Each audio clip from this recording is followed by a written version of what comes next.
Having learned of Swedish history in more detail in the name of university entrance exams, and the Battle of Varna being a pivotal aspect of EU4's starting.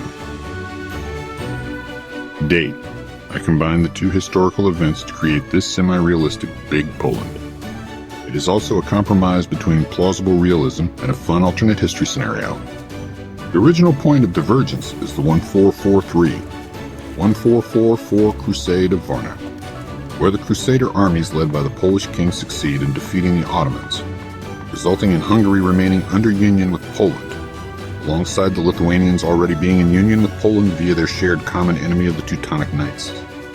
Thanks to Poland's strengthened position with the addition of Hungary, it would proceed to succeed in holding off the Muscovite expansion westwards to a greater degree, most importantly retaining Smolensk, though simultaneously the Ukrainian lands were transferred to the Polish kingdom, while the Teutons were subjugated, surviving only as autonomous vassals of Prussia and Courland Samogitia. North of the Baltic, the Swedish kingdom would free itself of Danish overlordship.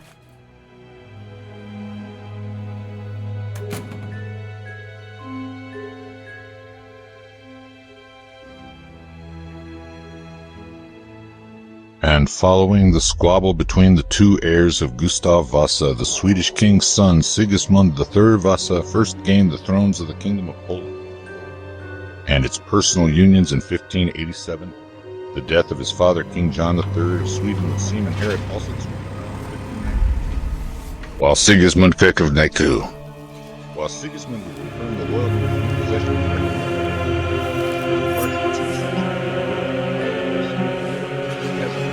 the Second War of Independence over Catholic Poland,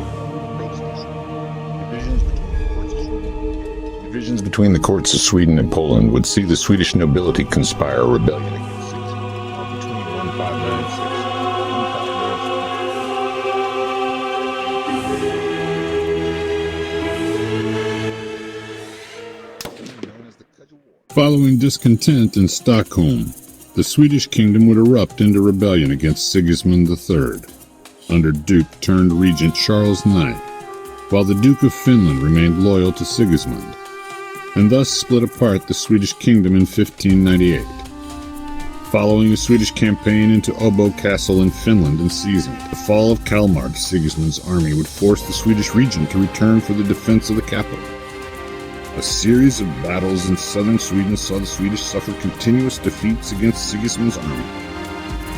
What would crumble the Swedish hope for victory would come with the fall of Stockholm in August 1598, and the decimation of the Swedish fleet in a violent storm, followed up on September 18, 1598, by the Battle of Stavborg, where Sigismund's outnumbered army slaughtered Erik's forces, while the remnants of the Swedish regent's forces continued to hold out in western Sweden and the remnants of the Swedish fleets harassed the Polish supply lines. He would make his last stand in Göteborg on November 2nd, where the remaining Swedish forces loyal to the regent were defeated by Sigismund, bringing the rebellious Swedish crown under his rule.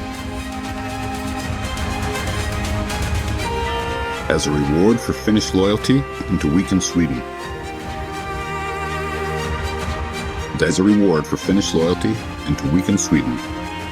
The Finnish duchy was broken off into the Finnish kingdom under union with Poland, owing to the duchy's historical ties with Sigismund and his father John III. The subsequent century would see the union of 5 crowns prosper. It would wage war with the Danes for Skåne over its importance to Baltic trade and securing access to the North Sea. It would wage war with the Muscovites in the east, conquering the whole of the eastern Baltic under the Lithuanian and Finnish crowns, limiting Muscovy to remain an isolated realm in the frigid east.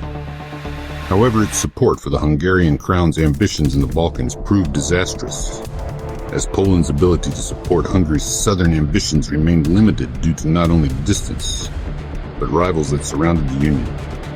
Habsburgs in charge of the Holy Roman Empire in Iberia never gave up their ambition for Hungary, despite the success of the Varna Crusade retaining Hungary under Poland. The Muscovites constantly raid the eastern frontier stretching from the Arctic to the wild fields, proclaiming themselves the rightful heirs of the lands of the Kievan Rus as they wait for Polish weakness. Even the Danes find themselves opposed to the Union over Swedish territory with an ability to blockade the Danish straits with a superior fleet, while the Crimean Tatars seek to raid beyond the wild fields. Only the isolated French find alliance with the Five Crown Union over the shared rivalry with the Habsburgs. Even as the Union of Five Crowns is surrounded on all sides by rivals, its biggest weakness lies among the Union's crowns themselves.